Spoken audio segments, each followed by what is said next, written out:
બનાસની ધરાનો ધબકાર radio Madhuram 90.0 FM Deesa Shri જાગૃતા ગીત સંચાલિત community radio station હું આરજે મયંક તારીખ 27/2/2025 ના રોજ ધોરણ 10 અને 12 ના વિદ્યાર્થીઓ બોર્ડની પરીક્ષા શરૂ થવા જઈ રહી છે.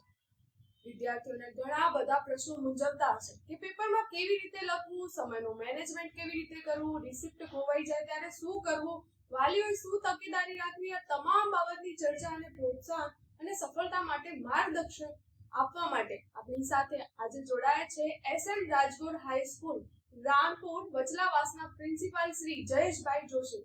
જયેશભાઈ, આપનું રેડિયો મધુરમમાં ખૂબ ખૂબ હાર્દિક સ્વાગત છે. તો મારો પ્રથમ એવો પ્રશ્ન છે કે વિદ્યાર્થીઓ માટે સમાજની અથવા સરકારની શું જવાબદારી હોય છે? એક સુંદર પ્રશ્ન કર્યો. કારણ કે જ્યારે વાલી અથવા તો વિદ્યાર્થી જે છે એ બાળક જે છે એ બાળકના સર્વાંગી વિકાસ માટે સમાજની પણ એક નિશ્ચિત જવાબદારી છે, સાથે સરકારની પણ જવાબદારી છે. અને એના ભાગરૂપે જ આપણને વાલી, શિક્ષક અને બધા આચાર્યશ્રીઓ મળતા હોય છે. અત્યારે એક ચોક્કસ પ્રકારનું કહેવાય કે કોમ્પિટિટિવ રહિત વાતાવરણ પૂરું પાડવું અને એની સાથે બાળકને ગુડ ફીલ થાય. પરીક્ષા આ જિંદગીની છેલ્લી પરીક્ષા નથી, એવો અહેસાસ થાય. ક્યારેક અપેક્ષાઓનો જે ભાર હોય એ ભાવ બાળક ઉપર ન હોય. અને એની સાથે બીજી વાત એ છે કે બાળક સહજ રીતે પરીક્ષા આપે. પરીક્ષા એવું નથી કે જીવનની અંદર સ્કિલ સિવાય કે સ્કિલનું મહત્વ અત્યારે ઘણું મોટું છે, જે આપણી નવી શિક્ષણ પદ્ધતિ છે એમાં આવી ગયું છે. તેની એક જવાબદારી છે. બીજું કે જ્યારે પરીક્ષા આપવા માટે બાળક જાય છે ત્યારે સમાજની પણ એક વિશેષ જવાબદારી બને છે. અત્યારે એક ટ્રેન્ડ એવો નીકળ્યો છે કે જ્યારે બાળક પરીક્ષા આપવા જાય ત્યારે જેવી રીતે આપણે ચાંદો કરવા જઈએ ને એ પ્રકારે બધા જ સંબંધીઓને મળવા જાય છે અને પેન આપે અને એનો સમય બગાડે. આના કારણે બાળક વધારે પ્રેશરમાં આવે છે. બે રીતે પ્રેશરમાં આવે છે. તો સમાજનો એના પ્રત્યે અપેક્ષાનો ભાર વધે છે અને બીજો સમય બગડે છે. તો મારી દ્રષ્ટિએ આ વસ્તુ ટાળવી જોઈએ. કદાચ એ મેસેજથી પણ આપણે કામ કરી શકીએ અત્યારે ટેકનોલોજીનો યુગ છે ત્યારે. બીજું કે બાળક માટે જે પરીક્ષાનો અગાઉનો સમય હોય છે, પેપર હોય એના અગાઉનો સમય હોય ત્યારે પરીક્ષા આપણે જ્યારે વાત કરીશું ત્યારે બેન જ્યારે આપણે જે પરીક્ષા છે અત્યારે 2 દિવસ પહેલા પ્રથમ વાગી ચૂક્યા છે, કાઉન્ટડાઉન શરૂ થઈ ગયું છે, એને ધ્યાનમાં રાખીને આપણે ચર્ચા કરીએ છીએ આજે, હું માનું છું ત્યાં સુધી. તો એ સમયે આપણે વાલીઓ શું કરી શકે? તો બાળક જે છે એ બાળકને સમાજની શું ફરજ છે તો સમાજે પણ ધ્યાન રાખવું જોઈએ કે ધારો કે અત્યારે ઓવર ટ્રાફિક હોય, જે કાયદાની વ્યવસ્થા સરકારશ્રી કાયદાની વ્યવસ્થા પ્રમાણે ટ્રાફિક નિયમન કરવું જોઈએ. હેલ્પલાઇન સેન્ટર શરૂ કરવા જોઈએ. દરેક શાળા જે છે શાળાએ પોતે હેલ્પલાઇન શરૂ કરવી જોઈએ કે જેના પરિણામે એક કાઉન્સિલર હોય કે જે બાળકના દરેક મૂંઝવતા પ્રશ્નનો જવાબ આપી શકે. બીજું મહેકબેન, આ સમયે જે બાળક ધોરણ 10 ના જે વિદ્યાર્થીઓ, જે તરુણો છે અને એ સમયે એની ભાવરમીઓ છે એ કંઈક અલગ હોય, આપણે વિચારીએ એના કરતા અલગ હોય, એ વધારે પ્રેશર લેતા હોય છે આ સમયે. અને જિંદગીની આ બોર્ડની પરીક્ષા માટે મોટો વિષય હોય છે. એ સમયે જો એમને આપણે ચોક્કસ પ્રકારનું વાતાવરણ પૂરું પાડીએ અને સાથે એનું કાઉન્સેલિંગ કરીએ, દરેક પ્રશ્નો શિક્ષક જવાબ આપે, એક વાલી જવાબ આપે, અને જ્યારે આ પ્રકારે કામ થાય અને ભગવાનના ઈશ્વરના પ્રાર્થના સાથેની શરૂઆત થાય તો કદાચ બાળકો જે છે એ સારું કામ કરી શકે. એક મેડમ, સરકાર શું કામ કરી શકે એની સારી બાબત બનાસકાંઠા જિલ્લાની આપણે વાત કરું છું. એ જે મિશનરી છે એના ભાગરૂપે જ અત્યારે યુએસી જે ડોક્ટર હિતેશભાઈ પટેલ છે એને સુંદર પ્રયોગ કર્યો અને ખૂબ મને ગમ્યો છે કે આજના સમયે મારે કહેવું છે કે એક હેલ્પલાઇન તો શરૂ કરી છે સરકારની ગાઈડલાઈન, બોર્ડ પણ ખૂબ સુંદર કામ કરી રહ્યું છે. માધ્યમ બોર્ડની પોતાની પણ હેલ્પલાઇન છે. એ બાળકોને દરેક સ્ટેજે પોતાના બધી પ્રયત્નો કરે છે. પણ હમણાં બાળકોને ખાસ કરીને પરીક્ષામાં શું પૂછાશે એની મૂંઝવણ હોય છે. આપણા બનાસકાંઠા જિલ્લા દ્વારા એક સુંદર પ્રયત્ન થયો કે તદ્દન શિક્ષકશ્રીઓએ પરીક્ષાનું પંચામૃત તૈયાર કર્યું અને બાળકો સુધી પહોંચાડ્યું કે જેને પરિણામે બાળકોએ વાંચે અને કમસે કમ નાપાસ થવાનો ડર ન હોય. કારણ કે જિંદગી જે છે એનો આ છેલ્લી પરીક્ષા નથી. તો સમાજની સરકારે આ જવાબદારી પૂરી કરી. ભારતમાં પણ એક ટ્રાફિક નિયમનનું સુંદર કામ થયું, આપના ધ્યાનમાં કદાચ હશે. અને એ પ્રકારે સરકારશ્રી જે સંકલનની બેઠક હોય છે એમાં કામ કરે છે. કલેક્ટરના અધ્યક્ષ નીચે દરેક જિલ્લામાં કામ થાય છે અને એને પરિણામે બાળકો માટે શું સારું કરી શકાય એની સુંદર વ્યવસ્થા છે. બીજું, આપણે માનીએ છીએ કે બાળકોને ગુડ ફીલ થાય એટલા માટે દરેક સંસ્થાઓ જ્યારે બાળક પરીક્ષા આપવા જાય છે ત્યારે ગુલાબનું ફૂલ આપી, તિલક આપીને ગોળ જે મોં મીઠું કરી અને એમને આવકારે છે અને સાથે પરીક્ષામાં એક સુંદર વાતાવરણ ઊભું થાય એવો પ્રયત્ન થાય છે. તો આ પણ એક સમાજ પોતાની જવાબદારી લેવા જ્યાં ન થતું હોય ત્યાં આ કામ પણ કરવું જોઈએ. જે થાય છે એ બિરદાવવું જોઈએ. સર, તમારો ખૂબ ખૂબ આભાર. મારો બીજો પ્રશ્ન એ છે કે ઘણા વિદ્યાર્થીઓને બોર્ડનું નામ સાંભળીને ડરી જતા હોય છે, તો આ બોર્ડની પરીક્ષાનું એવું શું મહત્વ છે? બેન, ખૂબ સુંદર પ્રશ્ન પૂછો આપે. આમ તો બાળક અત્યારની જે શિક્ષણ પદ્ધતિ છે, મારે આ સાથે આપણી એનપી નો પણ ઉલ્લેખ મારે કરવો જોઈએ કે હવે આ પીડા આપણા માટે વધારે નથી. કારણ કે સરકારશ્રીએ અધ્યયન બાદ એક નવી જે શિક્ષણ પદ્ધતિ આપણે ઇન્ટ્રોડ્યુસ કરી એમાં ઘણા બધા આપણા પ્રશ્નોનો જવાબ આપણને બધાને મળી જશે. આમ તો કેવું હતું કે બાળક અત્યારે બાળપણ પહેલા તો પહેલા ધોરણમાં જ્યારે બાળક જતું પહેલા ધોરણમાં એડમિશન લેતું, હવે તો કેજી ને નર્સરી બધી વાતો આવી ગઈ. બાળક જન્મે છે સાથે બાળકને એના વાલીની ચિંતા હોય છે કે મારે તો બાળકને તરત જ પ્રોફેસર બનાવી દેવો છે ને કંઈક નવું આપી દેવું છે. હાલથી જ પ્રેશર મૂકી દેતા હોય છે. હા, અને એના પરિણામે અત્યારે એક નવો ટ્રેન્ડ નીકળ્યો છે. સરકારી શાળાઓ છે, એની સાથે ગ્રાન્ટેડ સંસ્થાઓ છે, જેમાં સરકાર દ્વારા ખૂબ સુંદર પ્રયત્નો થઈ રહ્યા છે. એમાં અત્યારે બધી જે પ્રાઇવેટ સંસ્થાઓ જોવા ન મળે એવી સુવિધાઓ સરકારશ્રીએ ઉપસ્થિત આપણને આપી છે. સ્માર્ટ ક્લાસ થઈ ગયા છે, સારા શિક્ષકો છે, તજજ્ઞ શિક્ષકશ્રીઓ છે, અને છતાં પણ એક જગ્યાએ એવો ભાવ જન્મે કે ભાઈ પ્રાઇવેટમાં જ મારું બાળક જાય અને તે વિશેષ કરી શકે એવો એક ખ્યાલ બાળકોના જે વાલીઓ છે એમના મગજમાં છે. ત્યાં શું બને છે કે બાળક પહેલા ધોરણથી પરીક્ષાનું પ્રેશર લેવાઈ જાય છે. એને કોઈ સામાન્ય જે વેલ્યુ બેઝ એજ્યુકેશન છે, રમત સાથે ગમત સાથે શિક્ષણ આપવાની જે પરંપરાઓ હતી એ થોડાક સમય માટે કદાચ આગળની વાત કરું કે એનપીમાં એ બધું કંઈક બદલાયું છે, પણ છતાં એમાં કોઈ જગ્યાએ વાલીઓના વિચારને પરિણામે, સમાજને પરિણામે કોઈ આપણે સરકાર વધારે ચેન્જ લાવી શકતી નથી. સમાજે પોતાનો દ્રષ્ટિકોણ બદલવાની જરૂરિયાત છે કે ફક્ત પુસ્તકનું જ્ઞાન જે છે એ જ છેલ્લું જ્ઞાન નથી, અને પરીક્ષા છે એના પરિણામે બાળકનું મૂલ્યાંકન કરવું ને એ ખોટું છે. નહીં તો આપણે જો આવું જ આપણે કર્યું હોત તો સચિન તેંડુલકર કે અંબાણીને આપણે પ્રાપ્ત ન કરી શક્યા હોત, ધીરુભાઈ અંબાણીને આપણે પ્રાપ્ત ન કરી શક્યા હોત, અને બે એવા ઘણા બધા હીરાઓ છે. તો આ માટે એનો ભાર છે, એવું કશું નથી. એ સામાન્ય પરીક્ષા છે. અત્યારે સરકારના પ્રયત્નો દ્વારા, બોર્ડની સૂચના દ્વારા દરેક શાળામાં મોક એક્ઝામનું આયોજન થયું. ખૂબ સુંદર બનાસકાંઠા જિલ્લામાં ખૂબ સુંદર ડીઓસીના માર્ગદર્શનથી આયોજન થયું કે જ્યાં બાળકો પરીક્ષા જેવું જ ફીલ કરે, બોર્ડની પરીક્ષા જેવું, એમને ભય ન લાગે જેવું, અને ભય રહિત એ પરીક્ષા લખતા હોય, એનો આગળનો કોઈ ભૂલ થવાનો ડર ન રહે. એટલા માટે શિક્ષકશ્રીઓના માર્ગદર્શન નીચે અધિકાંશ શાળાઓમાં આ પ્રકારનો પ્રયોગ થયો અને એના સુંદર પરિણામો મળ્યા છે. સર, તમે આ વાત તો બરાબર કરી, અને મારો બીજો એવો પ્રશ્ન છે કે વિદ્યાર્થીઓએ પરીક્ષામાં સફળ થવા માટે શું કરવું જોઈએ તો એમને એમ પ્રોત્સાહિત થઈ જાય ને આગળથી? હા બેન, આ શું છે, એક અભ્યાસક્રમની સાથે અભ્યાસ જ છે. તો પણ વિદ્યાર્થીઓ બહુ ડરી જતા હોય કે મારા મા બાપને આટલી અપેક્ષા હશે, હું શું કરીશ, કઈ રીતે કરીશ, છેલ્લા ટાઈમમાં એન્ડ ટાઈમે કે મારાથી થશે. બધું ભણી ચૂક્યા હોય, ભણીને એકદમ બધું પૂરું સિલેબસ પણ વાંચી લીધો હોય છે, બધું તૈયાર એકદમ કરી દીધું, એમની પ્રિપેરેશન પણ છેલ્લા 2 દિવસ બાકી હોય ને એટલે મારાથી થશે, હું શું કરીશ, મારા મમ્મી પપ્પાની અપેક્ષા ઉપર હું પૂર્ણ ઉતરીશ કે નહીં. આમ છોકરાઓ એટલા વિચારમાં પડી જતા હોય છે ને પૂછો. તો એના માટે શું કરવું જોઈએ, તમે શું? હા બિલકુલ, મેઘબેન આપણે સુંદર પ્રશ્ન પૂછ્યો, અને આ જે મનોસ્થિતિ છે એ તમે ને મેં પણ અનુભવી છે.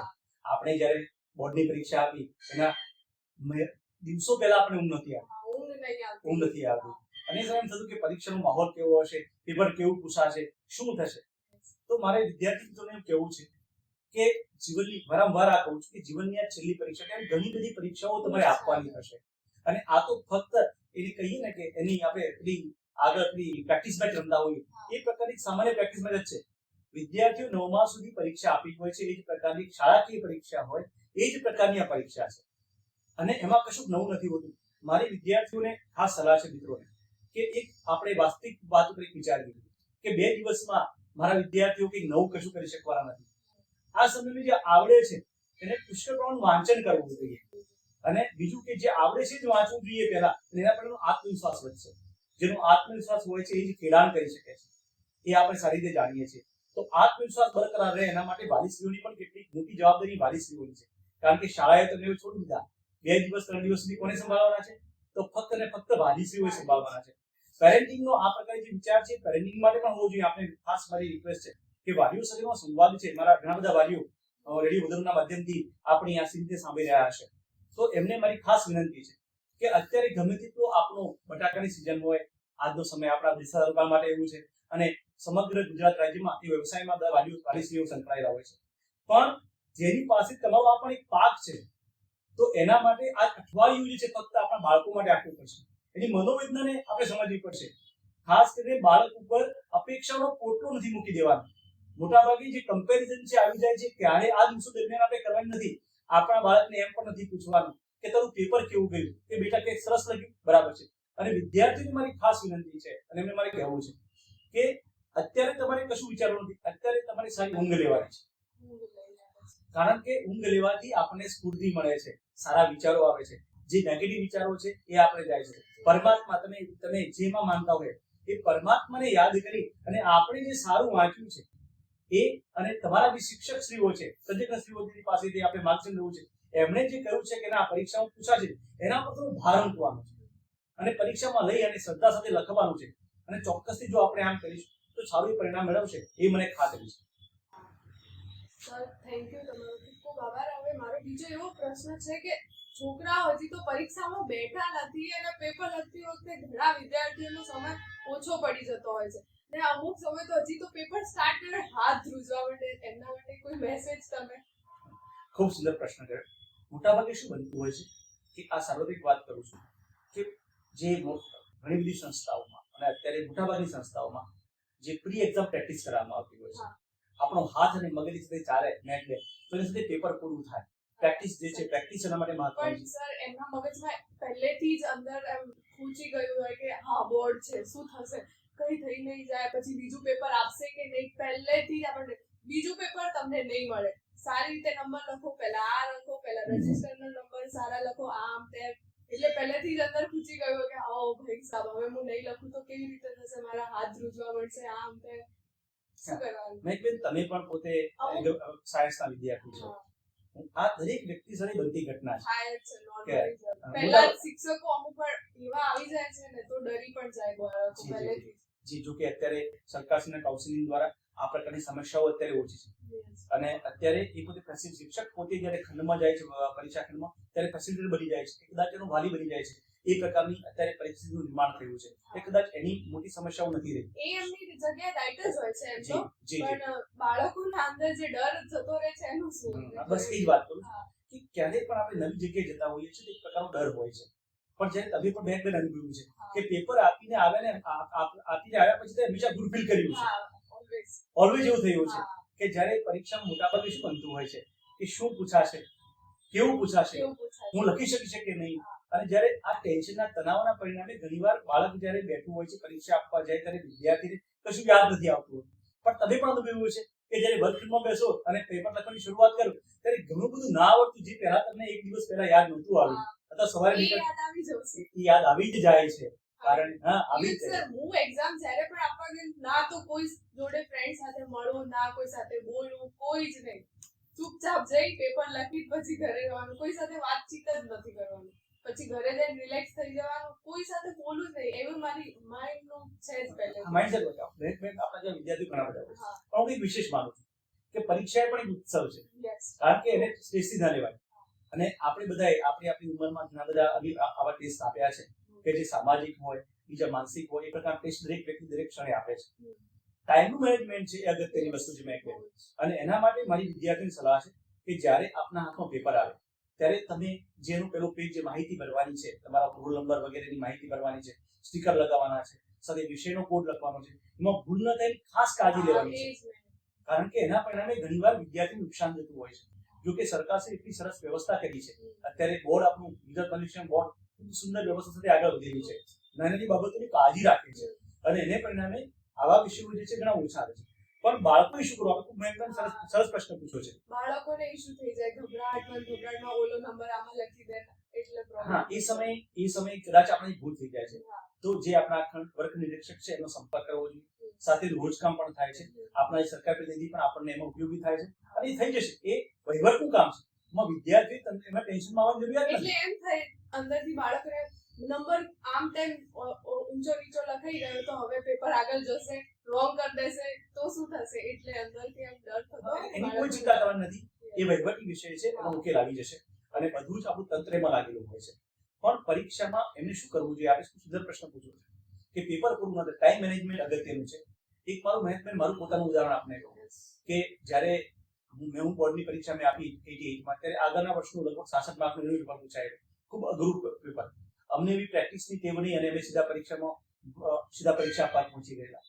તો જે કેટલાક વિદ્યાર્થીઓ હતા જેમને પેપરની પ્રેક્ટિસ કરેલી હતી એ વિદ્યાર્થીઓ ખૂબ સરળતાથી લખતા હતા અને અમને એમ કે પેપર છે પેપરનું મેનેજમેન્ટ નહોતું અમારી પાસે. અને એ સમયે મને ખબર છે કે ધર્મેન્દ્રએ માની લીધું કે પૃથ્વીનું ક્ષેત્રફળ આટલું થાય જવાબ 3000 આવતો હતો અને એ 2 માર્કની ખાલી જગ્યાઓ મેં પોણો કલાક કાઢ્યો. જેના પરિણામે એ સમય સાયન્સનો વિદ્યાર્થી હતો, 10મા ધોરણમાં સાયન્સની યુપી સિલેક્શન થતું 9મા ધોરણથી 10મા ધોરણમાં તો જીવ વિજ્ઞાન રાખો છો કે તમે આરએમએસ રાખો છો, તો એ સમયે ખૂબ હું પરીક્ષાના જે પેપર પૂરું થવા આવ્યું, જે ટાઈમ પૂરો થવા આવ્યો ત્યાં સુધી ઘણું બધું પેપર મારું અધૂરું રહી ગયું. તો એનું કારણ કે ટાઈમ મેનેજમેન્ટ મારું નહોતું. મારે કેટલા માર્કનો પ્રશ્ન છે એને કેટલો સમય આપવો એ મારે જાણી લેવું પડશે.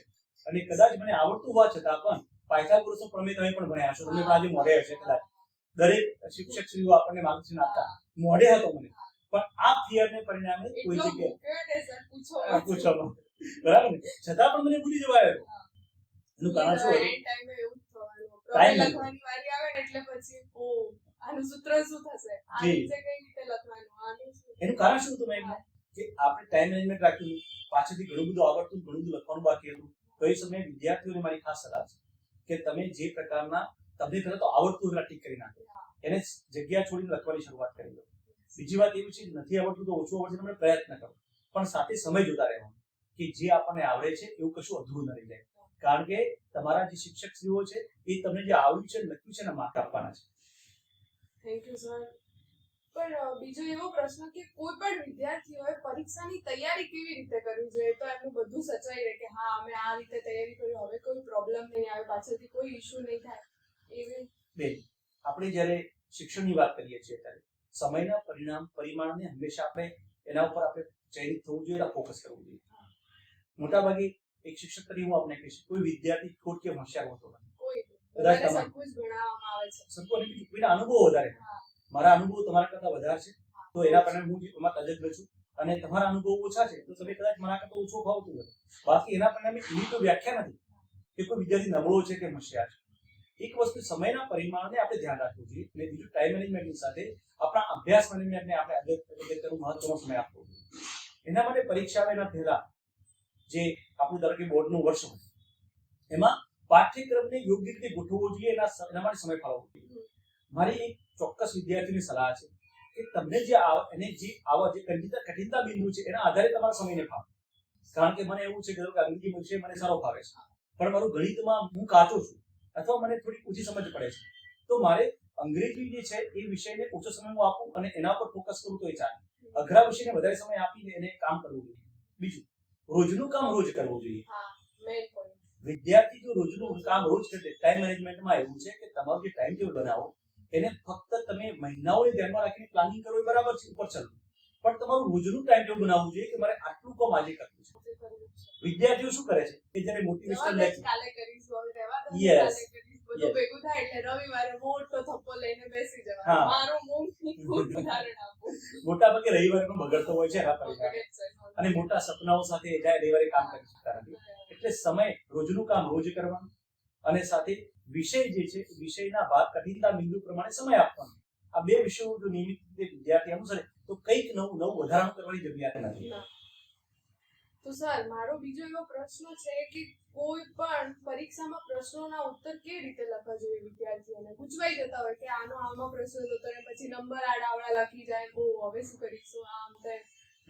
હા બેન, હવે આ વિશે દરેક વિષયના તજજ્ઞો એમને વાક્સિન આપતા હોય છે, છતાં પણ આ સર્વાધિક પ્રશ્ન જેના માટે સરકારશ્રીનો પણ આપણે એક વિષયનો ઉલ્લેખ કર્યો કે હમણાં શિક્ષકશ્રીઓને પણ સૂચના આપવામાં આવી છે કે ઘણીવાર જે બાળક જે લખે છે એમાં અસ્પષ્ટ લખ્યું હોય પણ એનો નજીકનો જવાબ હોય કોઈ પણ વિષયનો, ધારો કે એને જે ડિસિપ્લિન પ્રશ્ન છે એનો જવાબ એને આપ્યો છે, એક્ઝેક્ટ જવાબ નથી પણ એની આસપાસ છે, છતાં પણ બાળકનો જે લેવલ છે તો તમને લાગે છે કે માર્ક આપવા જેવો છે તો તે માર્ક આપવો જોઈએ. આમ તો જે કી હોય છે એની અંદર સ્ટ્રિક્ટ અમને સૂચના હોય છે કે આ પ્રકારની વિષયો તો આટલો માર્ક આપવાનો. સરકારે ગઈસાલ એક સૂચના દ્વારા આ પ્રકારનો પરિપત્ર કરી અને શિક્ષકશ્રીઓને પણ એક પોતાનું બાળકને અન્યાય ન થાય એ પ્રકારનો પ્રયત્ન એમને કર્યો છે. હવે આપણો પ્રશ્ન હતો, ફરી આપણે રિપીટ કરશો જ મને મારી નંબર આ નાનો પ્રશ્ન. ઓકે, મારો એ પ્રશ્ન હતો કે કોઈ પણ વિદ્યાર્થીઓ પરીક્ષાની તૈયારી કેવી રીતે કરવી જોઈએ અને પરીક્ષામાં જ્યારે બેસે ને બાળક તો પ્રશ્નોના ઉત્તર કઈ રીતે લખે છે? હા, એ વાત અગત્યમાં છે. તો મોટાભાગે દરેક વિષય પ્રમાણે એનું ભારણ હોય છે. આગળ આપણે ચર્ચા કરીએ એ પ્રકારે દરેક પ્રશ્નનું ભારણ હોય છે, અને એમાં કયા ચેપ્ટરમાંથી શું પૂછાશે એ પણ મેં ફિક્સ છે કે એમાંથી આટલા માર્કનું પૂછાશે, અને એ પ્રમાણે મેં તૈયારી કરેલી હશે. અને એ જ પ્રમાણે હવે તો નક્કી છે કે આ વિષયના આ નંબરના પ્રશ્નમાં આ જ પૂછાશે એવું નક્કી હોય છે, પ્રિસ્ક્રાઇબ છે. અંગ્રેજીની વાત કરીએ તો અમુક જગ્યાએ જે ગ્રામરના પ્રશ્નો છે નિશ્ચિત જ હોય કે આ પ્રકારે પૂછાશે, નિબંધ પૂછવાનો છે કે ઈમેલ પૂછવાનો છે, કે એના આધારે બીજા વિષયો પર ગણિતમાં આવે છે, તો એમને પ્રશ્નોનું ચયન કરવાનું છે. અને હવે એવું છે કે ધારો કે 1 થી 5 પ્રશ્નો પૂછાય છે, તો પ્રશ્નપત્ર લખતી વખતે જે વિદ્યાર્થીઓ છે પ્રશ્ન નંબર 1 પસંદ કર્યો છે, તો એબીસીડી એના ક્રમાંક છે કે આ પ્રશ્ન ક્રમાંક છે એ વ્યવસ્થિત બધા પૂરા થાય તે લખવો જોઈએ. ભલે એ 5મા નંબરનો પ્રશ્ન પહેલા લખશે તો એનો વાંધો નથી, કે પહેલા નંબરનો પ્રશ્ન છેલ્લે લખશે તો વાંધો નથી, પણ જે એના પેટા જે વિભાગો છે એ પૂરેપૂરા એને લખવા પડશે. એ એવું કરશે કે પહેલા પ્રશ્ન નંબર 1 જે છે એનો ઈ લખ્યો અને ફરી પાછો પ્રશ્ન નંબર 2 છે એનો બી લખ્યો તો એ ચાલશે. સળંગ એને એ પ્રશ્નો જે છે પૂરા કરવા પડશે. જગ્યા છોડી દો, બરાબર છે. એના માટે એને ખબર છે કે મારે જગ્યા છોડવી છે, અથવા જે પ્રશ્ન સારો હોય છે એને આપણે પ્રાયોરિટી માંડીને લખવું જોઈએ. અને ટાઈમ, ફરી વારંવાર વાત કરું છું કે ટાઈમ મેનેજમેન્ટ જો હશે તો પરીક્ષામાં 100% સારી સફળતા મળશે. અને જે આવડે છે એ પણ લખવાનું છે, અને તમે જે વિચારો છો એ પણ લખવાનું છે. પરીક્ષામાં કશું પૂરું છોડવાનું નથી. સર, ઘણી વખત વિદ્યાર્થીઓ ધાર્યું પરિણામ મળતું જ નથી અને વિદ્યાર્થી નિરાશ થઈ જાય છે અને અગમ્ય પગલાઓ ભરે જ છે. નોર્મલી આપણે સાંભળ્યું છે કે ઘણા છોકરાઓ આ કરી નાખે તે કરે, તો તેના વિશે આપ શું કહેશો? બેન, હાલનો વિષય છે, એના માટે મારે 2-3 વિષયો પર પ્રકાશ પાડવો પડશે કે જે એની સાથે જોડાયેલા છે. એક, કોરોના પછી એક ખૂબ સારી બાબત બની કે ડિજિટાઇઝેશન તરફ આપણે આગળ વધ્યા અને ઇકોનોમીમાં ખૂબ વૃદ્ધિ આવી, સાથે આપણા ડેટા છે વધારે વપરાતા થયા, આપણે ઘણી પ્રગતિ કરી. આ ખૂબ પોઝિટિવ બાબતો છે. આપણા ઓનલાઈન ક્લાસ થયામાંથી ઘણા હોશિયાર વિદ્યાર્થીઓ અને સમજુ વિદ્યાર્થીઓનો ખૂબ સારો ફાયદો ઉઠાવ્યો. ઘણી શાળાઓને પણ એનો ફાયદો મળ્યો. પણ સાથે મારે દુઃખ સાથે કહેવું પડે કે મોબાઈલ હાથમાં આવ્યા પછી બાળકોએ મોબાઈલના સાથમાં પોતાનું જે જીવન છે એ બરબાદ કર્યું છે. મોબાઈલ એવી વસ્તુ છે કે જે હાથમાં આવ્યા પછી સમય મહેકબેન ક્યાં જતો રહે છે એ ખબર નથી પડતી, અને બાળક એકલું બન્યું છે. અત્યારે ખૂણામાં બેસી અને ઘરમાં 5 મોબાઈલ હોય તો 5 અલગ અલગ ખૂણામાં હોય છે. અને એને પરિણામે એક મોટો સામાજિક પ્રશ્ન ઉભો થયો છે કે સંવાદ ઘટ્યો છે. સંવાદ ઘટવાના પરિણામે લોકો બસ ફોન લઈને બેસી રહે, કશું વાતચીત નહીં કરે, આમ તેમ બસ બેસે, બધા પોતપોતાના ફોનમાં જ બેઠા રહે છે, કઈ જ વાતચીત નહીં. ચાલો બસ પતી કે ચા પીધો, પાછો ફોન લઈને મંડી રહેશે. જે આયા છે એ પણ, જે એમના ઘરે આયા છે એમ જે પોતાનું ઘરે એ પણ ફોન લઈને બેઠા હોય છે. એવું મેં જોયું છે ઘણી વાર. આ બને છે અને આ જ વિષયનો બદલાવ લાવવો પડશે. પહેલા કુટુંબથી, ઘર જે છે, ઘરની આપણી વ્યાખ્યા જે આપણા સાંસ્કૃતિક મૂલ્યો પ્રમાણે છે એ આપણે સ્વીકારવી પડશે. સંવાદ કર્યો છે. આ કેમ બાળક સુસાઇડ કેમ કરે છે? કારણ કે આજે સવારે મારી પાસે એક પ્રશ્ન આવ્યો, બાળક ખુલીને વાત જ નથી કરતું અને સંવાદ ઘટ્યો છે કે હું મારા પપ્પાને કહી દઈશ તો એ શું કહેશે, મમ્મીને કહી દઈશ એ શું વિચારશે, આમ તેમ. અને આજની એજ એ ટાઈપની થઈ ગઈ ટીનેજ કે કશું કહેવા જેવું જ નથી. બાળકોના મનમાં એવા વિચારો ભરાયેલા છે ને, ના તો એ કોઈને કહી શકે, અંદરનો અંદર ભરાયેલું રહી છે. અમિતબેન, આ બાબતે હું બાળકોને ખાસ કહેવા માંગીશ કે બોર્ડની પરીક્ષામાં પાસ થવાથી કે નાપાસ થવાથી તમારા આગળના ભવિષ્યને કોઈ નુકસાન જવાનું નથી. આ ટેમ્પરરી તમને એવું લાગશે. મારી પાસે શિક્ષક તરીકે ઘણા બધા ઉદાહરણો છે. કદાચ સફીન હસનને આપણે વારંવાર સાંભળતો છે, પણ વિદ્યાર્થી પણ એ પણ મારો વિદ્યાર્થી છે. તો મને એના મોટિવેશનલ લેક્ચર હું ઘણી વાર સાંભળું, એના ગુરુ હોય છે તો પણ સાંભળું છું. એમાંથી મને ઘણી બધી પ્રેરણા પણ મળે છે કે એ વિષય ઘણી બધી કે ગરીબી જે છે એમાંથી કેવી રીતે આગળ વધી શકાય, અને પોતે પોતાનું લક્ષ્ય નક્કી કર્યું હોય અને મુશ્કેલીઓમાંથી કેવી રીતે આગળ વધી શકાય. તમે જોયું છે કે યુપીએસસી પરીક્ષા આપતી વખતે જતી વખતે ત્યાં ઇન્ટરવ્યુમાં જતી વખતે કે પરીક્ષા પેપર આપતી વખતે એક્સિડન્ટ થયેલો, અને છતાં પણ પરીક્ષા આપી અને અત્યારે એ ઉત્તીર્ણ થયો અને સૌથી નાની ઉંમરે આઈએએસ ઓફિસર બનવાની એને મળી. બસ એ જ વાત હું કરું છું કે અત્યારે સ્કિલ તમે કેળવશો તો સ્કિલને પરિણામે ભવિષ્યમાં ઘણું બધું તમને પ્રાપ્ત થવાનું છે. અત્યારે આપણી જિંદગીની છેલ્લી પરીક્ષા નથી. તમારી પાસે ઘણું એક્સપોઝર તમારી પાસે છે, તમે પોતે એમાંથી ઘણું બધું મેળવી શકો એમ છો. આપ પણ આજે તરીકે બેઠા છો, કદાચ તમારો જે રસ હતો એના પરિણામે ઘણા બધા લોકો તમને રેડિયો બદલના માધ્યમથી સાંભળી રહ્યા છે, અને આજે તમે તમારો ગોલ છે એ અચીવ કર્યો છે. તમે એ જોયું છે કે તમને મજા આવે છે. મજા આવે તો કામ કરો, અને પૈસા અને જિંદગીનો એકમાત્ર માપદંડ પૈસો નથી. સફળતાનો એકમાત્ર જે માપદંડ કામમાં રસ હોય અને એ કરો. ઘણા બધા એવા આઈઆઈટીમાં અભ્યાસ કરતા વિદ્યાર્થીઓ મેં જોયા છે કે મેં એ બધું ફોટોગ્રાફી કરે, કરોડના પેકેજ સુધી જાય. એટલે બાળકોને મારે ખાસ કહેવું છે કે કોઈ અંતિમ પગલું ક્યારેય ભરવાનું નથી. જિંદગી છે તો આપણે છીએ, અને આ દુનિયા છે. તમે જો અહીં હશો તો જ તમારા મા બાપના ઘણા બધા જે અરમાનો જે છે એની સાથે તમારો પ્રેમ છે તમારી સાથે છે. તમને એમ લાગે કે કદાચ મા બાપ આપણને બોલે ઠપકો પણ આપે, પણ એ પ્રેમનો ઠપકો હોય છે. તમારું પ્રિય પાત્ર કદાચ એ જ છે એવું હંમેશા આપણે સમજવાનું છે. અને જો એ સમજીશું તો કદાચ બાળકો આવું અંતિમ પગલું નહીં ભરે. અને બીજું કે ક્યારે આવા તણાવની પરિસ્થિતિ હોય તો મારે વિદ્યાર્થી મિત્રોને ખાસ કહેવું છે કે તમારો એકાદ બે તમારા મિત્રો હોવા જોઈએ. અને મિત્રો એમના આગળ જઈને રડો, તમારી વાત કરો. અરે તમે કઈ ગુનો કર્યો બોલો. દુનિયામાં ક્યારેય કોઈ ફાંસીની જોગવાઈ નથી જીવનમાં. અને ચોક્કસથી તમે જૂઠું બોલવાનું ટાળો. જે છે તમારા માતા પિતા સાથે સંવાદ કરો અને તમારા ગુરુજી સાથે સંવાદ કરો. શાળાઓ પણ તે ખૂબ સુંદર કામ કરે છે કાઉન્સિલિંગનું.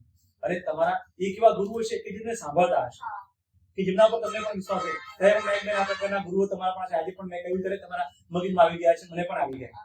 તો એમની પાસે જાઓ. તો આ બધા દ્વારા આ તણાવને ઓછો કરવાનો છે. અને આપણે ક્યારેય પણ આ જીવનની અંતિમ પરીક્ષા નથી, એટલે ક્યારેય પણ અંતિમ પગલું ભરવાની વાત આપણે ન કરવી જોઈએ. સર, મારો પ્રશ્ન એ છે કે વિદ્યાર્થીઓએ પરીક્ષામાં નિષ્ફળતાનો સામનો કેવી રીતે કરવો જોઈએ? નિષ્ફળતા જેવી કોઈ વિષય પ્રોબ્લેમ તો ત્યાં છે, લોકો સમજતા નથી. નિષ્ફળતા શેને ગણો છો કે 4 પ્રશ્નો તે મને પૂછ્યા, આજે પણ કદાચ તે મને પ્રશ્નો આજે પૂછી રહ્યા છે, એના કદાચ તમારી અપેક્ષા પ્રમાણે હું જવાબ નહીં પણ આપી રહ્યો. આજે મારી પણ એક પરીક્ષા છે કે મારે આ સંવાદ તમારી સાથે કરવાનો છે. તો એવું જરૂર નિષ્ફળતા જેવું કોઈ શબ્દ જ નથી. મને ઘણું બધું આવડે જ છે, મારા વિષયમાં હું નિપુણ છું. મારું માનવું એ છે કે નિષ્ફળતા એ છે કે તમને એક ઓર પગથિયું મળી ગયું. યસ, નો મીન્સ નો ઓપ્શન. બેન, આપણે એવું વિચારવું છે જે નિષ્ફળ ગયા છે, નો મીન્સ ન્યુ ઓપ્શન. હું એવું માનું છું. And nothing is impossible. Everything is possible. બધું જ શક્ય છે. આજે એવા ઘણા વિદ્યાર્થીઓ મેં જોયા છે કે જેમનો વિષય ન હોય છતાં પણ પ્રવીણતા પ્રાપ્ત કરીને આગળ વધ્યા છે. કદાચ પરીક્ષામાં નિષ્ફળતા મળે છે, તમે વિચાર છોડી દો કે તમે નિષ્ફળતા કેમ મળી, એ તમારો અનુભવ ઓછો પડ્યો છે. તમે કદાચ 2 પ્રશ્નોના જવાબ ઓછા લખ્યા છે, એને પરિણામે ઓછા ગુણ આવ્યા છે, અથવા કોઈ એવું પરિણામ આવ્યું છે તમને સ્વીકાર્યું નથી. જોકે સરકારશ્રી આ બાબતે ચિંતિત છે અને ખૂબ સુંદર નિર્ણયો લીધા છે. માર્ગદર્શન બોર્ડે ખૂબ સુંદર પ્રયત્નો કર્યા છે એના માટે. મેં જ્યારે અમે ભણતા તો આપ ભણતા ત્યારે એવી સિસ્ટમ હતી કે વિદ્યાર્થીઓ કેટલાક જે 2 વિષયોમાં પાસ હોય તો નાપાસ હોય, એના કરતા વધારે વિષયોમાં નાપાસ હોય તો એને માર્ચમાં પરીક્ષા આપવી પડતી. અત્યારે સરકારશ્રીમાં સુધારો કર્યો અને સાથે એમણે શું કર્યું કે એમણે એ પરીક્ષા જુલાઈ માસમાં જ આપી. એ જ વર્ષે એ આગળના ધોરણમાં એડમિશન મળી શકે એ જોગવાઈ કરી છે. તો એમાં ગભરાવા જેવી વાત નથી. તમે તમારા સાથી મિત્રો પછી 2 મહિના મોડા પહોંચી જવાના છો. એમાં કોઈ અવકાશ નહીં. તમે ખરી સપાટીની સીડીઓ પર એની સાથે ચડવાના છો. એટલે ક્યારે તમે પાછા પડે નિષ્ફળ થયા જ નથી એવું માનવાનું છે. અને આનો ઉકેલ સરકાર છે ખૂબ સુંદર. અને વાલીશ્રીઓને પણ જ્યારે બાળક નિષ્ફળ જાય છે ત્યારે એને હૂંફ આપવી જોઈએ, એને એમ કરવું જોઈએ. મોટાભાગે બેન એવું બનતું હોય છે કે જે વાલી જે છે નહીં, એ શું કરે છે, પોતાની અપેક્ષાઓને પોતાના સપનાઓ છે, સપનાઓનો ભાર એ બાળક પર નાખી દે છે. અને એવો જ બને એવું કરે છે. અને બીજું, વાલીશ્રીઓને મારી ખાસ વિનંતી છે કે don't compare your child with the other child. આ બાળક એવું છે, તમારું બાળક એ તમારું બાળક જ છે. એ કદાપી બીજું બાળક ન હોઈ શકે. એ પોતે ભગવાને ગણેલી સુંદર મૂર્તિ છે અને અલગ મૂર્તિ છે, એક વિશેષ છે. ભગવાને મૂક્યો તો કંઈક તો ખૂબી આપી જશે. અને આપી જ છે અને લઈને અવતર્યો છે. એનો અર્થ એ નથી કે તમારા ફ્રેન્ડ પ્રમાણે સોફ્ટવેર એન્જિનિયર બનવો જોઈએ. એ કદાચ એ સારો ફોટોગ્રાફર પણ બની શકે, એ કદાચ સારો સમાજસેવક પણ બની શકે, એ કંઈક વિશેષ પણ કરી શકે. અને એને એની રીતે જીવવા દો.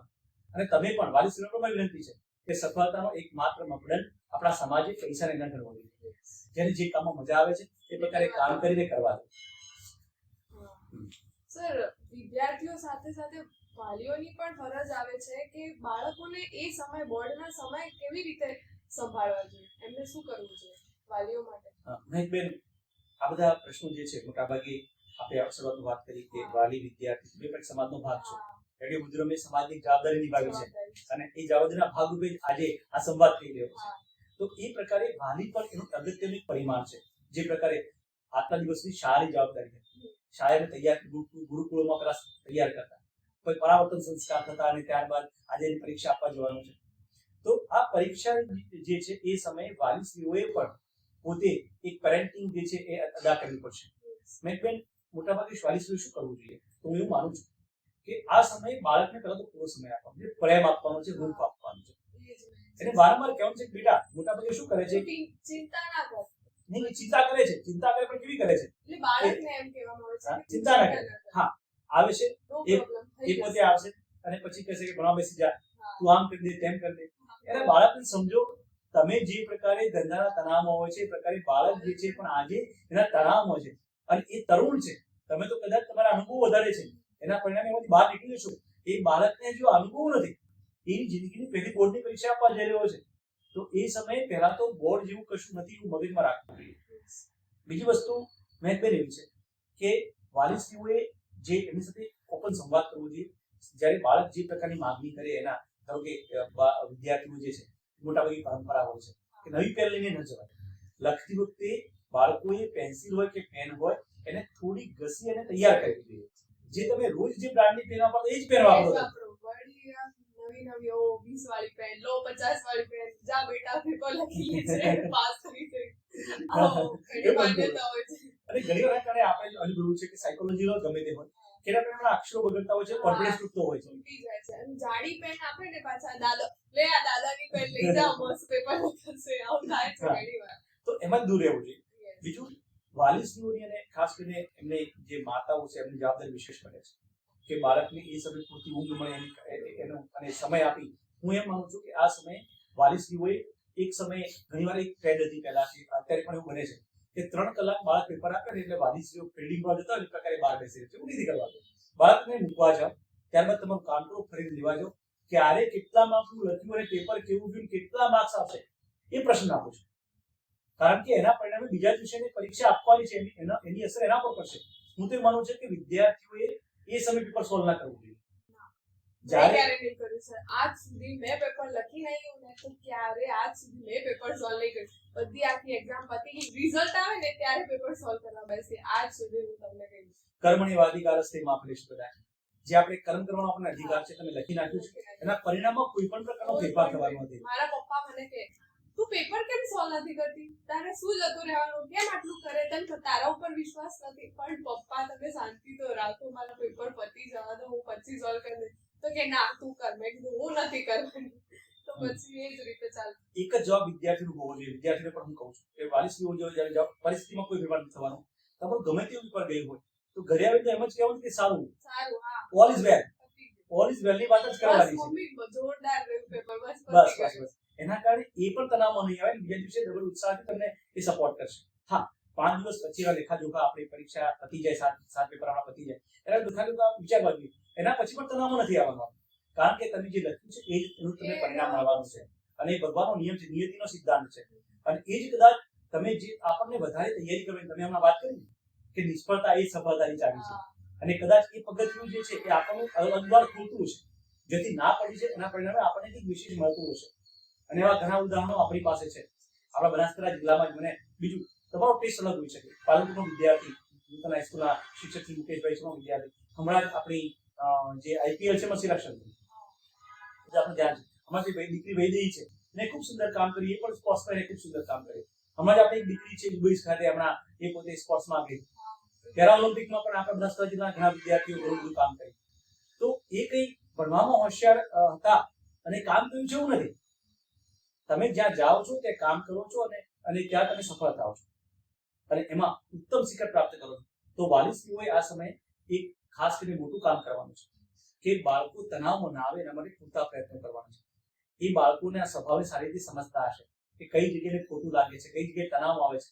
તો એ સમય એમને 4 અઠવાડિયું સંભાળી લેવાના છે. એમને ભોજનની પણ કાળજી રાખવી છે. તો એ પણ આપણે આગળ જણાવી પ્રશ્નમાં ચર્ચા કરીશું. સર, બોર્ડ પર આપણે વાત કરવા જઈએ તો બોર્ડની એક્ઝામ આવે ને ત્યારે કોઈ વિદ્યાર્થી રિસિપ્ટ ખોવાઈ જાય અથવા ઘરે ભૂલી જાય તો એવા સમય વિદ્યાર્થીઓને શું કરવું જોઈએ? આવું થતું હોય છે. અમે બેન બિલકુલ સાચું છે, પણ આજે કહી દઉં કે હું કહું ને કે ઘણા બધા સુધારો આજે બોર્ડ પોતે ચિંતા કરે છે, સરકાર પોતે ચિંતા કરે છે. નાની એટલી બધી બાબતો આવી ગઈ છે કે ન પૂછો એની વાત, કે જે સુધારાના પરિણામે બાળકો ઘરે બેસીને પેપર લખતા હોય એવો એમને અહેસાસ થાય.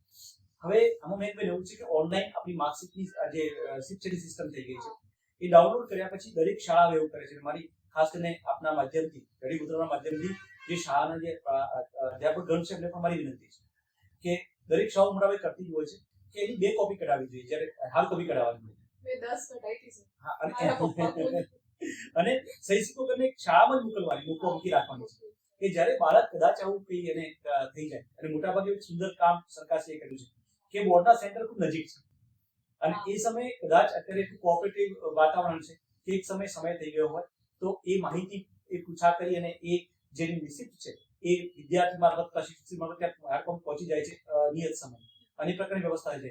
ન થાય પણ તો પણ બોર્ડની જોગવાઈ પ્રમાણે તાત્કાલિક એ બાળક ખરાઈ કરી અને ત્યારબાદ એની હાર્ડ કોપી મોકલવાની તાત્કાલિક વ્યવસ્થા થાય છે. તો એની ચિંતા વિદ્યાર્થી કરવાની નથી. ત્યાં જે બોર્ડના પ્રતિનિધિશ્રી છે અથવા બિલ્ડિંગ કંડક્ટર છે એ 100% સહયોગ આપશે અને એ પ્રકારે વિદ્યાર્થીનું ફક્ત રિસિપ્ટને પરિણામે એની પરીક્ષા ન બગડે એની પૂરતી કાળજી રાખવામાં આવશે. અને સરકારી નિયમ પ્રમાણે એને બોર્ડ ખૂબ કાળજી રાખી રહ્યું છે. આખું તંત્ર એમાં લાગેલું છે. મૂળ પરીક્ષા શબ્દ કોના કારણે આવે છે? તો વિદ્યાર્થીઓના કારણે આવે છે. વિદ્યાર્થી છો તો પરીક્ષા છે, બોર્ડ છે. તો એની ચિંતા આપણા દરેક આયામો કરે છે. એના જે કંઈ એના સ્ટેક હોલ્ડર્સ છે બધા કરે છે. એટલે એના માટે સહેજ પણ ચિંતા કરવાની જરૂરિયાત નથી. શક્ય હોય તો એની કોપી છે આપે ગઈ એ પ્રકારે એક કોપી બીજી રાખવી જોઈએ, વાલીશ્રી પોતાની પાસે રાખવી જોઈએ. તો સર મારો બીજો એવો પ્રશ્ન, આપણે આગળ આહારનું તમે જ કહેતા હતા કે પરીક્ષા આપવા જતા પહેલા બાળકો ખૂબ જ પ્રેશરમાં આવે છે અને કોઈનું પેટ દુખે, કોઈનું માથું દુખે, તો કોઈને સફોકેશન ચાલુ થઈ જાય. આ સમસ્યાનો છુટકારો કઈ રીતે મેળવી શકાય અને એવો કયા પ્રકારનો આહાર લેવો કે જેનાથી એમના સ્વાસ્થ્યને કઈ નુકસાન ન થાય? અમુક બાળકો મસ્ત મજાથી ખાઈ જાય અને પછી ત્યાં જઈને પેપર લખતા ઊંઘ આવે છે, લખાતું નથી, અને પણ ખાઈને જ શું કરવા આવો છો? એટલે આખું સુંદર બાબત છે. કારણ કે આપણે પરીક્ષા મોટા ભાગે આપણે બધી તૈયારી કરીએ છીએ. રિસેપ્શનની સારી તૈયારી થઈ જાય છે, બરાબર? માળવા આવી જાય, માળવિયા બધા આવી જાય, જાનઈ આવી જાય. પણ જે લગ્ન વિધિ છે ને એમાં જ આપણે કચાશ રાખીએ છીએ. હું વિદ્યાર્થીઓને કહું છું કે એક્ઝામિનેશન હોલ પ્રિપરેશન આપણી પરફેક્ટ હોવી જોઈએ. એના માટે શું કરવું જોઈએ કે 2-3 બાબતોની વાત કરી કે કઈ પેન લઈ જવું એની વાત કરીએ. આપણે ખૂબ સુંદર પ્રશ્ન પૂછ્યો. મોટાભાગે પહેલા આવું શા માટે થતું હોય છે બાળકોને? કારણ કે વધારે ચિંતા કરે છે. એના પરિણામે આપણા જન્મશ્રીઓ એવું કહે છે કે જ્યારે બાળક વધારે ચિંતા કરે ત્યારે એના પરિણામે પેટમાં દુખવાની વાત થાય. બીજું કે એને પેલા સફોકેશન પણ થઈ જાય, એને ખૂબ તણાવમાં આવી જાય એટલે શું પૂછાશે ને પરીક્ષા શું હશે. અને આ તણાવ ફક્ત પહેલા દિવસે જ હોય છે. હું માનું છે મારા અનુભવ ઉપરથી વિદ્યાર્થીઓને બીજા દિવસે કે ત્રીજા દિવસે નથી હોતો પરીક્ષા. મને ખુદ પહેલા પેપરમાં ચક્કર આવવા માંડ્યા હતા. હા, એટલે એમાં ગભરાઈ જવાની જરૂરિયાત નથી. પહેલા તો આહારની વાત. કોઈ જગ્યાએ આહાર પણ અગત્યનો ભાગ ભજવે છે. મોટા ભાગે એવું હોય છે કે આપણે આપણી પરંપરાઓ પ્રમાણે કે આની સાથે બીજી વાત પણ મળી લઈશ કે યુવાનો સાથેની વાત છે ત્યારે ચર્ચા થાય છે ત્યારે કે આપણે લગ્ન કરીએ ને ત્યારે ઉપવાસ રાખવાનો હોય છે. આપણે એવું માનતા. અને તમે જોયું છે કે આપણને મોટા ભાગે જ્યારે આપણે ટેન્શન કરીએ ને ત્યારે આપણને પીક થઈ જતું હોય છે અથવા એના પરિણામે આપણને તકલીફો થાય છે. તો એના માટે તમે જોયું છે કે જ્યારે પાટે બેસાડે ને ત્યારે ગોળ, ઘી અને પેલા ધાણા ખવડાવીએ છીએ. એ બધા પિત્તશામક છે. એટલા માટે જ્યારે બાળક પરીક્ષા આપવા જાય, શું કાર્યમાં જઈએ ત્યારે આ બધી વસ્તુઓ આપણે બાળકને ખવડાવતા હોઈએ છીએ. મારી માતાશ્રીઓ છે એમને ખાસ વિનંતી છે, ભગીનીઓને વિનંતી છે કે જ્યારે બાળકની એ કાળજી તમારા છે રહેશે શું ભોજન આપવું. તો મેં પણ આ સમયે હળવું ભોજન લેવું જોઈએ. સવારે ફ્રૂટ અથવા દૂધ એવું લે અથવા થોડુંક ઓછું જે ઊંઘ ના આવી જાય, ભારે ખોરાક ન ખાય બાળક, એ જોવું જોઈએ. બીજું, પરીક્ષા હોલમાં જતી વખતે આપણે પાણી જે છે સાથે લેવું જોઈએ. જેના પરિણામે આપણો બોટલ આપણી સાથે હોય તો સમય આપણો ઓછો બગડે છે. બીજું, જ્યારે જરૂર પડી ત્યારે એનો ઉપયોગ કરી શકીએ. મોટાભાગે ડિહાઇડ્રેશનની તકલીફ વધારે બનતી હોય છે.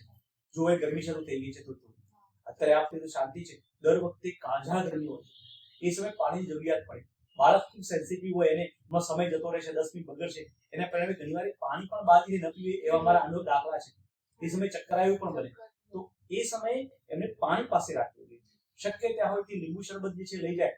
લીંબુ શરબત લઈ જાય તો વધારે સારું છે કે અલગ એનર્જી મળે એમને. તો પોષણનું આ પ્રકારે ધ્યાન રાખવું જોઈએ. બીજી વસ્તુ આપણે વાત કરીએ પ્રકારે મેં અગાઉ પણ કરી, હું 100% આસ્થામાં માનું છું. જે ધર્મ આપણે પાળતા હોઈએ એની સાથે ઈશ્વર જે છે એ ચોક્કસપણે આપણને એક આત્મવિશ્વાસ, બીજું કઈ હોય કે ન હોય, આત્મવિશ્વાસ આપે છે. જેમાં શ્રદ્ધા હોય સવારે એની પ્રાર્થના કરીને નીકળવું જોઈએ. અને ઘણા વિદ્યાર્થીઓ શું કરે કે તણાવ આવે છે ખબર, છેલ્લી ઘડીએ તણાવ તો હોય અને પછી બધું વાંચવા બેસે અને કયું વાંચે? જે નથી આવડતું એ વાંચે. અને તમારી વાત હું મારા અનુભવ છેલ્લા તક સુધી વાંચું. ઇવન પાર્કિંગમાં બેસીને ચોપડી લઈને પણ વાંચી. એમાંથી તમે અનુભવ છે કશું યાદ નથી રહેતું? ના, નહીં. આગળ યાદ કરેલું હશે ને એ જ ઓકે રહેશે. નકર પાછળનું તો કશું જ કશું યાદ નથી આવવાનું અને કોઈ ફરક નથી પડવાનો. 2-3 કલાક પહેલા એટલે વિદ્યાર્થીઓ આ ન કરવું જોઈએ. એનાથી કોઈ ફરક નથી પડતો. હું વાંચી લઈશ ને મને આવી જશે અથવા તો કંઈક રહી ગયું એના કારણે તણાવ વધશે. બીજું, એની સાથે હું પરીક્ષાને જોડું છું. પરીક્ષા હોલમાં પણ ના આવડ્યું અને વિચારો નહીં. જે આવડે છે એનો ફોકસ કરો, જે આવડે છે એ લખો, પ્રયત્ન કરો. મેં આપણે વાત કરી હમણાં કે અત્યારે સરકારશ્રીએ ગઈ વખતે પરિપત્ર કર્યો અને એમાં સૂચના આપી શિક્ષકશ્રીઓને કે ભાઈ એને રાઉન્ડ એબાઉટ લખ્યું હોય તમને લાગે છે કે એ જવાબની ખૂબ નજીક છે જેના માર્ક બનતા હોય માર્ક આપજો. એવું નથી ખોટું લખ્યું હોય તો શિક્ષકો માર્ક આપી દે છે, પણ કંઈક લખ્યું હોય અને નજીક લાગે છે ચોક્કસપણે માર્ક આપે. તમારો પ્રયત્ન જુએ છે કે ના બાળકને એક્ઝેક્ટ શબ્દ આ નથી આવે, પણ એના પરિણામે ડિસ્ક્રિપ્ટિવ પ્રશ્નમાં એને કંઈક લખ્યું છે, તો એ જોવું જોઈએ. બીજું, પેપર લખો છો ત્યારે ક્યારેય પણ ઘણીવાર વિદ્યાર્થીઓ ભૂલ કરતા હોય છે, ખાલી જવાબ લખી દે છે. બોર્ડના નિયમ પ્રમાણે એમના શિક્ષકશ્રીઓને સમજાવ્યું છે કે બોર્ડનું પેપર કેવી રીતે લખવાનું છે, બ્લુપ્રિન્ટ શું છે. તો ખાલી જગ્યા હોય કે અમુક વખત હોય તો એની જવાબો જે છે અથવા એક માર્કનો પ્રશ્ન હોય તો આખા પૂરા વાક્યમાં જવાબ લખવો જોઈએ. મોટાભાગે એમસીક્યુ છે તો એના માટે તો એની અલગ સીટ આવે છે આપણી 12મી પરીક્ષામાં, કેમ આપણે જોઈએ છે, તો એ સવાલ નથી. પણ જ્યાં ડિસ્ક્રિપ્ટિવ પ્રશ્નો લખવાના હોય છે ત્યાં બાબતની કાળજી રાખવી જોઈએ. બીજું કે આકૃતિ દોરો છો ત્યારે એ સમયે જે એની સામગ્રી છે એ રોજ, ભલે તમારું ગુજરાતીનું પેપર છે પણ હું માનું છું કે તમારે એ દિવસે પણ રબર અને પેન્સિલ તો જવું જોઈએ. એ તો શું બનશે, ગણિતના પેપરની રીતે ભૂલી જશો અને પછી તકલીફ પડે છે આપણને. સર, બીજો એવો પ્રશ્ન કે બોર્ડની પરીક્ષાને હવે ખાલી 2 દિવસ બાકી રહે છે, તમને પણ ખબર છે, બધાને ખબર જ છે, તો આપ વિદ્યાર્થીઓને શું ટિપ્સ આપશો કે જે એમના માટે મદદરૂપ બની શકે? બસ, તો આમાં વિષય એવો છે, ખૂબ સુંદર આપણે પ્રશ્ન પૂછો છો કે આના સ્ટેક હોલ્ડર્સ અલગ અલગ છે. આપણે મેં વાત કરીએ કે પરીક્ષાની ચિંતા, પરીક્ષા પેપર કેવું છે એની ચિંતા એટલે કરવાની, એની ચિંતા આપણે કરવાની, બરાબર છે. અને જો આની ચિંતા આપણે કરીએ, તમારી ફક્ત ચિંતા વિદ્યાર્થીઓની કરવાની છે, પરીક્ષામાં ફક્ત તૈયાર થઈને જવાનું. બાળકો બીજી કોઈ ચિંતા કરવાની નથી, કારણ કે 2 દિવસમાં જે કામ એક વસ્તુ વિચારવાની છે કે તમે 12 મહિના સખત પરિશ્રમ કર્યો છે, તમારાથી બનતો બધો જ પ્રયત્ન કર્યો છે, તમારા લેવલ પ્રમાણે પ્રયત્ન કર્યો છે, એટલે તમે તમારી જાત પાસેથી તમારે વધારે અપેક્ષાઓ પણ રાખવાની નથી. બીજું, 2 દિવસમાં મોટો કોઈ ફેર પડવાનો નથી. ધારો કે પહેલી પરીક્ષા આ ચોક્કસપણે આપણે તો ટાઈમ મેનેજમેન્ટ કરીને વાંચી લેવું જોઈએ, એવું ચોક્કસપણે મેં પણ માનું છું. મોટાભાગે જે પહેલા પેપર્સ 2 છે તો એની અંદર શું કરવું જોઈએ, તો મારી દ્રષ્ટિએ આ 2 દિવસ દરમિયાન એમને જે આવડે છે એક આપણે પહેલા પેપર લઈને બેસવું જોઈએ, અને જે આવડે છે એ ટીક કરી લેવું જોઈએ અને એને રફલી લખી લેવું જોઈએ. જે અધગચરું આવડે છે એને પરફેક્ટ તૈયાર કરી દેવું જોઈએ. જે નથી આવડતું વાંચવું જોઈએ પણ ચિંતા ન કરવી જોઈએ, કારણ કે એ 2 દિવસમાં જે કન્સેપ્ટ આપણા ક્લિયર નથી થયા એ ચોક્કસપણે થઈ જ જશે એવું કહી શકાય નહીં. પ્રયત્ન છોડવો જોઈએ નહીં. ધારો કે ખૂબ હોશિયાર વિદ્યાર્થીઓ છે જે લોકો 90 ના પરીક્ષા માર્ક્સ લાવે છે તો વિદ્યાર્થીઓ પ્રયત્ન કરે એ વ્યાજબી છે, પણ જે નબળા જે વિદ્યાર્થીઓનો અનુભવ ઓછો છે, જેની પ્રેક્ટિસ ઓછી છે, એ વિદ્યાર્થીઓ નવા ખતરા સમય ન કરવા જોઈએ. વિદ્યાર્થીઓએ ભગવાન ઉપર ભરોસો રાખી અને પરીક્ષા ખૂબ સરળ. બીજી વાત મેઘબેન આપણે કરવી કે 10મા ધોરણના પેપરો જે છે એ એટલા બધા અઘરા આવતા નથી, કારણ કે નથી આવતા. તમે જોયું હશે કે જોયું ને તમે. બીજું કે જ્યારે તમે એના કરતા તમારી જે શાળાકીય પરીક્ષાના પેપર તમને હાર્ડ લાગ્યા, બહુ જ હાર્ડ લાગ્યા હશે, એના કરતા બોર્ડની પરીક્ષા તમને સરળ લાગી છે, કારણ કે શાળા એટલી કાળજી રાખે છે કે પોતાનો અર્જુન જ્યારે રણ મેદાનમાં જાય ત્યારે પાછો ન પડે એ ચોક્કસપણે દરેક શાળા વિચારતી હોય છે. તમારા ગુરુજીઓએ તમને જે કહ્યું છે એ પ્રમાણે એના પર વિશ્વાસ રાખીને શ્રદ્ધા રાખી અને ત્યાં આપણે પરીક્ષા હોલમાં જવાનું છે અને ફતે આપણી છે જ. આ 2 દિવસના તણાવથી કશું થઈ જશે નહીં. બીજું કે તણાવમાં આવ્યા વગર પૂરતી ઊંઘ લેવાની છે. 2 દિવસનો જે મારો અગત્યનો મુદ્દો જે છે કે ભલે તમે આટલા દિવસ વાંચી લીધું, અત્યારે રિલેક્સ મૂડમાં રહેવાનું છે, કારણ કે સારા વિચારો જે છે આપણે જાણીએ છીએ કે healthy mind remains in healthy body. તો આપણું શરીર તંદુરસ્ત રાખવાનું છે. એ સમય જો દશેરાના દિવસે આપણું ઘોડું ન દોડ્યું, તમે ગમે એટલી સારી તૈયારી કરી છે અને એ સમય તમને ચક્કર આવી ગયા ને તો તકલીફ પડશે. એટલે ભોજનનું પણ ધ્યાન રાખવાનું છે. એવું નથી આપણે વાત કરી હવું ભોજન લેવાનું, વાત કરી તેનો ખાવા નથી એમને, પણ થોડુંક આપણે પ્રમાણમાં જે હેવી ભોજન છે એ નથી લેવાનું, આપણે જંક ફૂડ નથી લેવાનું કે જેના કારણે પેટ બગડે. ઘણી વાર એવું બને મારા મારી પાસે અને પરીક્ષાના આગલા દિવસે મેઘબેન મારી પાસે એવા ઉદાહરણો છે કે જે ખૂબ સારું સ્કોર એપીએસસી ની પરીક્ષામાં જે વિદ્યાર્થીઓ કરવાના હતા, મને યાદ છે કે એમની જે પ્રેક્ટિસ પેપરમાં ખૂબ સારા માર્ક લાવતા હોય. એવા એકાદ બે વિદ્યાર્થીઓ મારા ધ્યાનમાં છે મેઘબેન કે રાત્રે ભોજનમાં એવું આવી ગયું હોય અને આખી રાત ઉજાગરો થયો હોય અને ઉલટીઓ કરી હોય અને બીજા દિવસે પેપરમાં પરફોર્મ ન કરી શક્યા હોય અને એ આખા ફિલ્ડમાંથી બહાર નીકળી ગયા. હોશિયાર હોવા છતાં પણ નથી, અને તમે પણ જોયું છે. તો આ પ્રકારની વાત ન થાય, આ પ્રકારના બનાવો ન બને, એટલા માટે વાલીશ્રીઓ જે છે કાળજી રાખે છે અને આપણે પણ કાળજી રાખવી જોઈએ. આપણી પ્રકૃતિને અનુકૂળ ન હોય એ પ્રકારનો ખોરાક આપણે ન લેવો જોઈએ. બીજી વાત કે પરીક્ષાના જે પેપરો છે, જે વિષયો છે, એ વિષયોમાં જે આપણે શ્રેષ્ઠ કર્યું છે, બેસ્ટ કર્યું છે, અને એ જ પરીક્ષામાં પૂછાશે એવી શ્રદ્ધા સાથે આપણે જવાનું છે. કારણ કે 2 દિવસમાં આપણે 200 દિવસની મહેનત કરી શકવાના નથી એ નક્કી વાત છે. અને એનો ચોક્કસ રીતે આપણે કહી શકીએ તો એનો જે તમે વાંચ્યું છે એનું ચોક્કસપણે ભગવાન આપણને રિઝલ્ટ આપવાનું છે એ નક્કી છે. સર છેલ્લો પ્રશ્ન મારો એ કે પરીક્ષા પૂર્ણ થયા બાદ છોકરાઓ આમ તેમ ચલો 3 મહિના વેકેશન પડ્યું જતા રહે.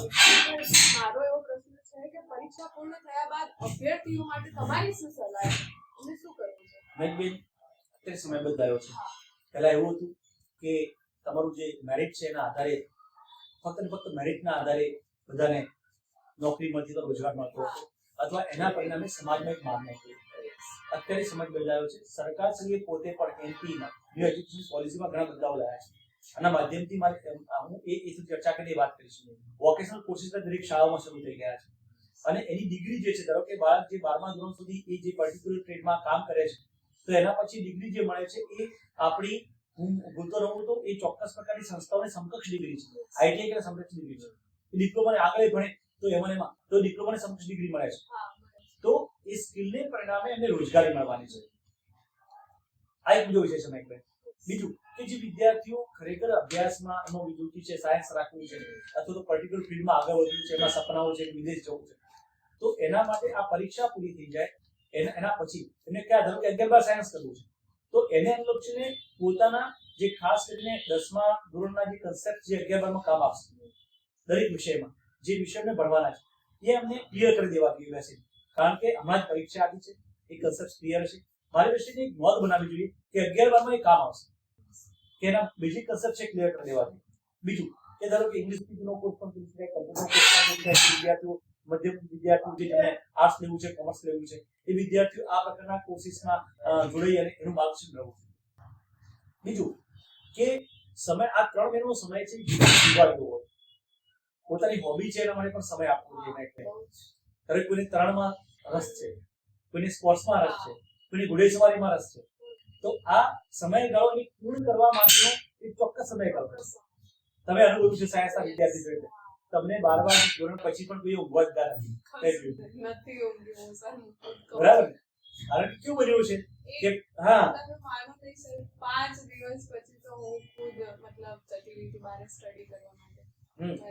હા, તમે નીટની એક્ઝામ માટે તમે ગયા છો, હું બસ એ જ વાત કરું છું. તો એ સમયે આ એકનો ભાગ છે.